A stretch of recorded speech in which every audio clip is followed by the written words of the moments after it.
Morning. How's everybody? We're here with a review of the US markets and the US dollar, the Bitcoin, oil, and gold. So, a big day for the markets today. We're expecting a decision from the Federal Reserve, which is expected in a few hours from now, followed by the press conference from Jay Powell. It's a press conference that's going to be of more consequence than the rate decision itself, because the rate decision is a foregone conclusion that there is not going to be a rate cut today. However, the markets are going to be watching out for commentary from Jay Powell after the decision on two things. Firstly, the prospects of future rate cuts, and secondly, the issues regarding the independence of the Fed, which have been raised recently with regards to the subpoenas issued by the Department of Justice against the chairman of the Fed and the other Fed governors. So, big day for the markets today.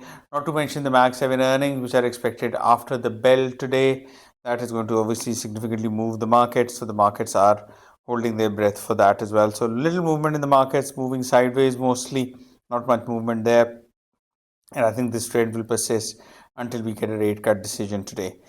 In the meantime, Bitcoin has climbed somewhat, going up to about 90,000. Oil prices have been climbing as well, primarily driven by tensions in the Middle East. Gold has continued its ascent, climbing to over 5,300. God, gold is having a stellar run and it's continuing due to all the issues surrounding the US dollar as well as the geopolitical tensions.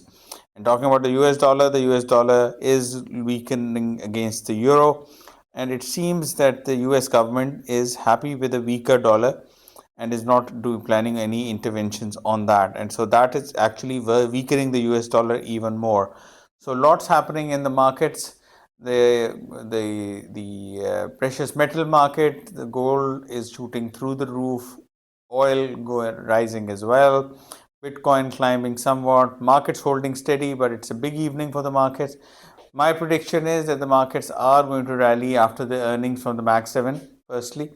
Secondly, markets are obviously going to be watching out for the prospects of a rate cut in the future from the Federal Reserve, and I think they are going to get that feeling from the commentary from Jay Powell after the meeting. I think we are going to see a dovish Fed today. So let's see what that shows, and we will be back with you once the decision is announced.